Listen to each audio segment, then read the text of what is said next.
बिस्मिल्लाहिर्रहमानिर्रहीम अस्सलाम वालेकुम। मैं शकील मलिक आपकी खिदमत में हाज़िर हूँ। ख़बर यह है कि जी 60,000 की दुआएं और इसके साथ साथ चौधरी परवेज़ लाई का चिल्ला, जबकि मोनस लाई की साजिशें, ये सब नाकाम हुई हैं और सुप्रीम कोर्ट में हुई है एक बड़ी लड़ाई, जजों की लड़ाई, मामला हो गया है गर्म। इससे पहले कि ये तमाम तफसीलात आपके साथ शेयर करूँ, दरख्वास्त है कि हमारे इस चैनल को सब्सक्राइब कर दें, वीडियो को लाइक और अपने फ्रेंड सर्कल में शेयर भी ज़रूर कर दिया करें। तो वीलॉग के आगाज़ में इस खबर पर आने से पहले एक छोटी सी खबर आपके साथ शेयर कर दूं शेख रशीद साहब के हवाले से कि शेख रशीद साहब जो कि चिल्ला काट के आए थे, चिल्ले का जिक्र है ना इस स्टोरी में भी चिल्ले का जिक्र है, तो लिहाजा एक चिल्ला जो है वो शेख रशीद ने भी काटा था, लेकिन अब उनको फिर खौफ पड़ गया है। वो कहते हैं भाई मैं दोबारा चिल्ले पे नहीं जाना चाहता। हालांकि देखें भाई, चिल्ले पे तो बड़ा फ़ायदा होता है। अगर बुशरा बीबी चिल्ले पे बैठ जाए तो उसको ये बिशारत हो जाती है कि इमरान खान वज़ीर आज़म बन जाएगा। बस शर्त यह है कि आपने इद्दत में शिद्दत वाला काम करना है तो वो बन जाएगा। देखे ना, बनाना यानी कि वो चिल्ले का कमाल था। इसी तरह उन्होंने चिल्ले में जो जो बातें की, बुज़दार वज़ीर आला होगा तो इमरान खान वज़ीर आज़म रहेगा। जब तक बुज़दार वज़ीर आला रहा तब तक इमरान खान वाकई वज़ीर आज़म रहा, तो चिल्ले का कमाल तो है ना फिर ठीक। और इसके अलावा उन्होंने ये भी बताया कि खान साहब जब तक आप मेरी छतर छाया, यानी कि आप सिर्फ मुझ तक महदूद रहेंगे तो आप महफूज रहेंगे, लेकिन जैसे ही इमरान खान उनकी छतर छाया से निकले और अलीमा खान के नरगे में पहुंचे, अब देखें ना पार्टी की चेयरमैनशिप भी चली गई, तो भाई चिल्ले का कोई ना कोई कमाल तो बनता है ना। अब शेख रशीद साहब को ये चिल्ला जो है वो बड़ा महंगा लग रहा है। वो कहते हैं नहीं भाई मैं तो नहीं जाना चाहता, क्योंकि शेख रशीद साहब जो हैं उनसे एक सहाफ़ी ने सवाल कर लिया था 9 मई के हवाले से, और उन्होंने कहा कि भाई मैनू मरवाना जे। इतना खौफ है शेख रशीद को कि वो किसी सवाल का रिस्पॉन्ड करने से भी डरते हैं। हालांकि मैं सोच रहा था जब ये शेख रशीद वज़ीर दाखिला था या रेलवे का वज़ीर था, यार कितनी फ़िरौनियत थी इस बंदे के पास। ये हर मतलब रेलवे का वज़ीर होते हुए ये रेलवे के मामलात में कम इंटरेस्ट लेते थे, लेकिन बाकी मामलात में बड़ी वो चर्ब ज़ुबानी इस्तेमाल करते थे। अपने मुखालफिन को धमकियाँ देने में इस बंदे का कोई सानी नहीं है। और जब इक़्तिदार में होता है ना, तब ये इससे आपको ताकतवर कोई लीडर या सियासतदान नज़र नहीं आएगा, लेकिन जब इक़्तिदार के पानी से ये मछली बाहर जाती है ना, तो ऐसे फड़फड़ाती है कि अब देखें चिल्ले से भी डर लग रहा है। और जनाब इसी तरह का चिल्ला जो है वो चौधरी परवेज़ लाई साहब भी काट रहे हैं। अच्छा, चौधरी परवेज़ लाई साहब का चिल्ला जो है ना, ये इनके मुर्शद जो है वो नाकाम साबित हुए हैं। बेसिकली चौधरी परवेज़ लाई का जो मुर्शद है वो कामल नहीं है, और उसने चौधरी परवेज़ लाई के साथ कर दिया धोखा। वो मुर्शद का नाम है मोनस लाई।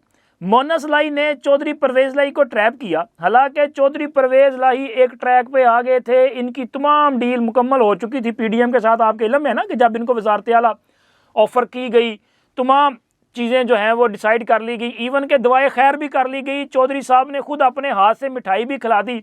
फिर उसके बाद मोनस लाई साहब ने ऐसा प्योनू चक्कर दिता है, उन्होंने एक फ़ोन करवाया है, और एक रिटायर्ड जनरल साहब मुबैना तौर पर उनका नाम सामने आया था कि उन्होंने फ़ोन किया, और उस फ़ोन से ये तासुर लिया गया कि ये फ़ोन जो है वो चकवाल वालों की अशीरबाद से हो रहा है।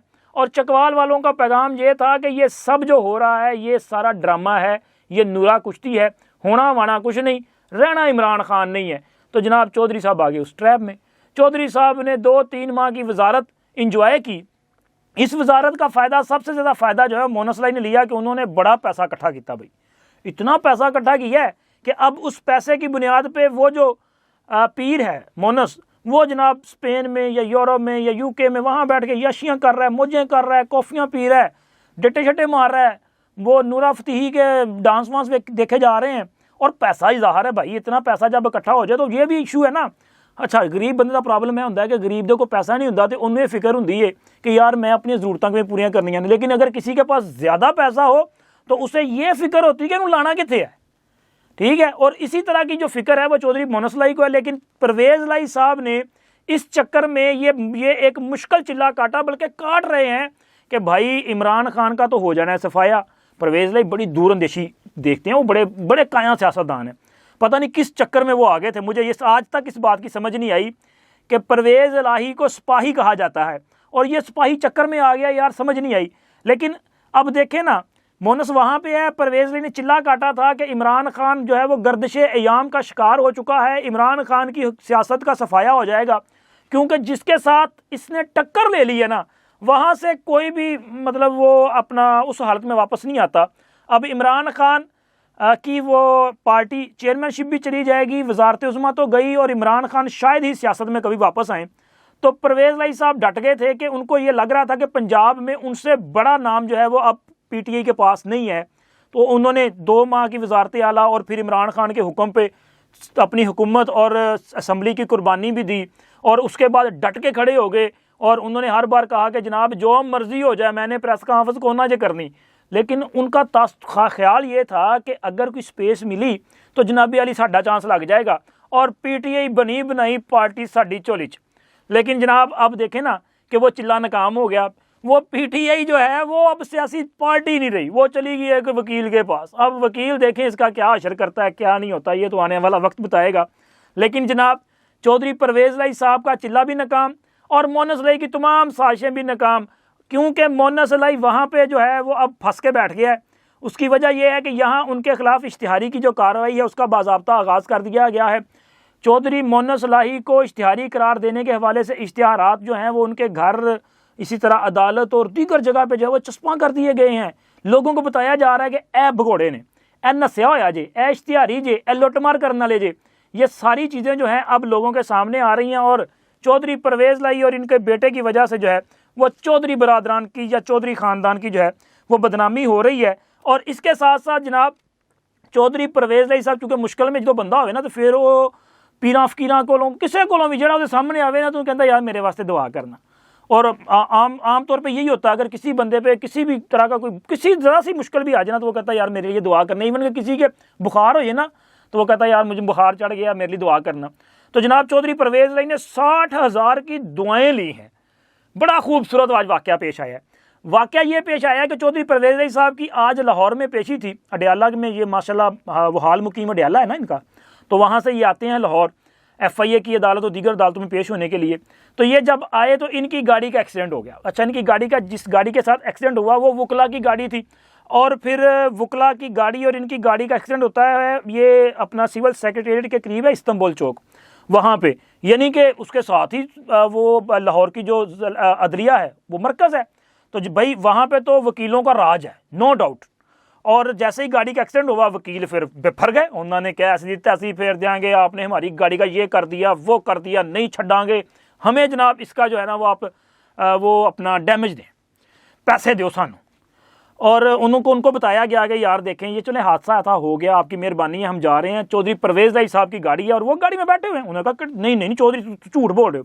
खैर उनको दिखाया गया चौधरी साहब गाड़ी में बैठे थे। तो जैसे ही उन्होंने चौधरी साहब को देखा तो थोड़े से ठंडे पै गए वकील। लेकिन चौधरी साहब ने फिर अपने वो मखसूस अंदाज में कि कोई बात नहीं पुत्र, तुसी मेरे बच्चों वर्गे हो, आइयो तुहाडे जड़े ना नुकसान पूरा कर देंगे। चौधरी साहब उन वकला को लेके अदालत चले गए। अदालत में जाके चौधरी साहब ज़ाहिर भी इनके लिए एक ख़ास एहतमाम किया जाता है। वहाँ पे लोग इनकी पेशी से पहले आते हैं, पैसे वैसे लैके आते ने, इस तो अलावा खाना चाना भी आंदा वे, खाबा तो बहुत ज़रूरी है। और जनाब फ़ोन अभी तक सहूलत मैसर है इनको, मैं आपको फिर बता दूँ कि अभी तक फ़ोन की सहूलत मैसर है, वो सारी चीज़ें आ रही थी। तो चौधरी साहब ने एक तो वहाँ पर जनाब 60,000 रुपया जो है वो उन वकला को दिया और उन्हें स्पेशल ये दरख्वास्त की कि बेटा मेरे लिए दुआ करना कि मेरी ये जनाब मैं बरी हो जाना केसा तो। हालांकि वो वकला कह रहे थे नहीं चौधरी साहब बस छोड़े नहीं जी आपकी में हमने पैसे, लेकिन चौधरी साहब ने कहा नहीं आप मेरे बच्चों की जैसे हैं, लिहाजा चौधरी परवेज़ लाई ने अपने मुलाजम से जिनको कहा कि इनको 60,000 देना है, उन्होंने उनसे नहीं लिया। तो चौधरी साहब ने खुद वो पैसे पकड़े और पकड़ के उन वकला के हवाले किए और उनको कहा कि मैं अपनी खुशी से आपको दे रहा हूँ, बस आपने ये करना है कि मेरे लिए आपने दुआएँ करनी हैं ताकि मेरी इनसे जान छूट जाए। और जनाब अब बात करेंगे सुप्रीम कोर्ट की, क्योंकि सुप्रीम कोर्ट में मामला हो गया गर्म, जजों में हो गई है लड़ाई और ये लड़ाई अब दिन ब दिन बढ़ती जा रही है। मेरा ये ख्याल था, बल्कि बहुत सारे लोगों का ख्याल था कि शायद जस्टिस मुज़ाहिर अली अकबर नकवी साहब का जो मामला चला हुआ है इसमें अदलिया चाहेगी कि इस मामले को ठंडा कर लिया जाए और किसी तरह से इससे जान छूट जाए। ज़ाहिर यार जितना इसमें आप घुसते जाएंगे ना उतना ही ये जो मामला बाहर आता जाएगा और करप्शन, पैसा, नजायज़ असासे बहुत कुछ भी निकलता आएगा। खैर मुज़ाहिर अली अकबर नकवी साहब, यार दिमाग से निकल जाता है ना, नकवी साहब को इनके दोस्तों ने मशवरा दिया था कि नकवी साहब इज्जत भी बचाएं और इस्तीफ़ा दे दें। और बाज़ लोगों ने जैसे PTI की वजह जो बदतमीज़ ब्रिगेड है वो, और कुछ लोगों ने कहा था नहीं जनाब टक्कर लो वो इन्ना ना। और मुज़ाहिर अली अकबर नकवी साहब ने आज एक बार फिर टक्कर ली है। उन्होंने एक तो सुप्रीम कोर्ट में नई दरख्वास्त दायर कर दी है। उन्होंने कहा है कि जनाब मेरी दरखास्त की सुप्रीम कोर्ट में समाअत की जाए। इस दरखास्त में उन्होंने सुप्रीम जुडिशल काउंसिल की कार्रवाई को भी चैलेंज किया है और उनको जो शो काज नोटिस दिया गया है उसको भी चैलेंज किया है। एक तो ये दरखास्त है और इसके साथ साथ उन्होंने एक ख़त भी तहरीर किया है। ये ख़त उन्होंने supreme court practice and procedure bill की मौजूदगी में कायम 3 रुकनी कमेटी जो कि दरखास्तों का जायज़ा लेती है, बेंच तश्कील देती है, उन जो 3 रुकनी कमेटी है उसको लिखा है। यानी कि इस कमेटी में चीफ जस्टिस साहब हैं, जस्टिस सरदार तारिक मसूद साहब हैं और जस्टिस इजाजुल एहसन साहब हैं।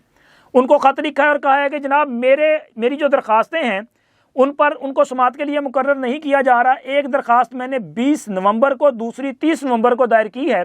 कानून के मुताबिक 14 रोज़ में दरखास्तों पर समाअत होना लाजम है, तो लिहाजा उनके खिलाफ ये जो सारा कुछ किया जा रहा है, यानी कि वो उनका ख्याल है कि ये उनके खिलाफ जो कार्रवाई की जा रही है ना, ये बदनिश्ती पे मबनी है, इसका हकीकत से कोई ताल्लुक नहीं। इवन कि वो समझते हैं कि उनके खिलाफ जो कार्रवाई है ये अदलिया की आज़ादी पर हमला है। अब देखें, जस्टिस मुज़ाहिर नकवी साहब के नाजायज़ असासों का मामला है, भाई ये अदलिया की आज़ादी का मामला नहीं है, ये करप्शन का मामला है। अब मुज़ाहिर अली अकबर नकवी साहब की दरखास्तें मुकर्रर अगर नहीं हुई सुप्रीम कोर्ट में, उसकी रीज़न ये थी, मैंने आपको पहले ही बताया कि सुप्रीम जुडिशल काउंसिल में जो 3 सुप्रीम कोर्ट के सीनियर जजेस हैं वही कमेटी के मेंबर हैं। अब उनमें से 2 जजेस जो हैं वो शो काज नोटिस भी देते हैं और वहाँ पे एतराज़ात का फैसला भी करते हैं। तो लिहाजा मेरा ये ख्याल है, अभी तक मुझे ये लग रहा है कि अगर वो दरखास्तें समाअत के लिए मुकर्रर नहीं हुई तो वजह यही है कि अक्सरियती फैसला कुछ और है। और अभी तक की इंफॉर्मेशन के मुताबिक मुज़ाहिर अली अकबर नकवी साहब का मामला सुप्रीम जुडिशल काउंसिल ही हल करेगी, उसी में फ़ैसला आएगा। और अब फैसला आने के बाद हर 2 सूरतों में मुज़ाहिर अली अकबर नकवी साहब के खिलाफ कार्रवाई जो है वो बहुत आगे तक जाएगी। ये इस्तीफ़ा दें या फैसला लें, दोनों सूरतों में इनके खिलाफ सख्त कार्रवाई है। यानी कि इस्तीफ़ा देने की सूरत में नैब के पास मामला चला जाएगा और अगर फैसला आया फिर तो सरागुशी चला जाएगा ना। चलें, अब तक इतना ही, अगली वीडियो में मिलते हैं। अल्लाह हाफिज़।